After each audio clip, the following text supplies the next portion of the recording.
Can you tell us a bit about your background and how you got started as an artist? Yes. First of all, hi, everybody. I started to paint at the age of 5 years old and never stopped since today. I'm 62 years old. Like 20 years ago, I decided that I will dedicate my life just to paint, just to art. And that's it. Today is the only thing that I'm doing. And also painting with students on the autistic spectrum. Your artwork often combines multiple mediums and techniques. Can you explain your creative process and how you decide which mediums to use for each piece? Yeah, well, during the years, my curiosity grows, and I don't like to feel as I'm in a comfort zone. So when I'm starting to feel good about what I'm doing, I start to exploring new techniques.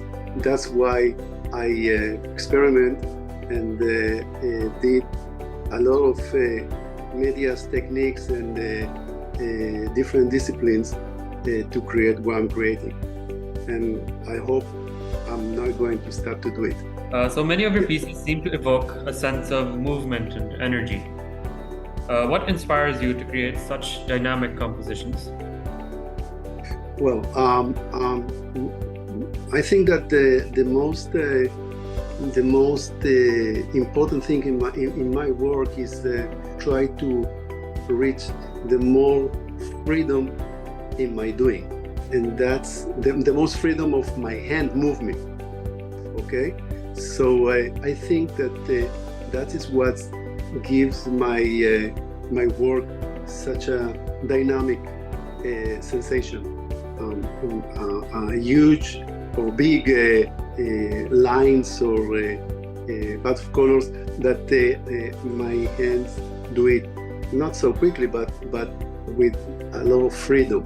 I believe that is what gives the result, the sensation of dynamic. So, do you have any particular artists or art movements that have influenced your style or approach? And if so, who are they and how have they impacted your work? I have a lot of respect to art history, starting with Rembrandt, Da Vinci, Michelangelo, and all the Impressionism and Expressionism, such as Van Gogh, Monet, Seurat, Matisse, Picasso, Modigliani, Egon Schiele. That respect gives me the passion to learn about it. And the most I learn about all those artists, the most I get the feeling that what I'm doing is correct, not to be one of them. So it's not that I am inspiring, but I get strength from the work that I learn about them, that each one of them try to do something completely new. And that's what I'm trying to do as well. What message or emotion do you hope viewers take away from experiencing your art? I would like to see that the audience of my work will connect to themselves. They will get the opportunity to connect emotionally to what they feel. I really now want them to try to understand what I'm doing, just to feel it. What advice would you give to aspiring artists who are just starting their artistic journey?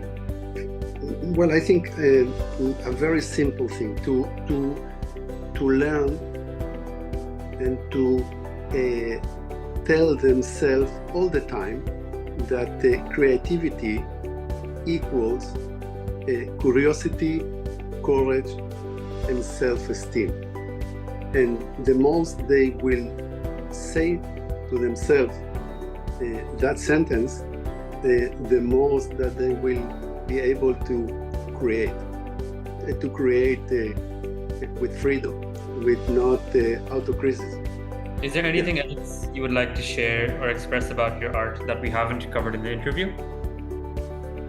Yeah, well, as I said before, I work with students on the autistic spectrum, and I think that my work is very influenced by them. I give them all my experiences and my knowledge on art, and I get from them the opportunity to work without criticize myself, to have the opportunity to enjoy just from the doing and not thinking about what's going to be the result. And I think that this is one of the most important things that I learned about art. Don't think about the results while you're working, just do it. Thank you guys, and thank you very much to magazine Magzoid for the opportunity to have this interview. I hope we'll meet you soon in an exhibition in Dubai or in another opportunity. Thank you very much.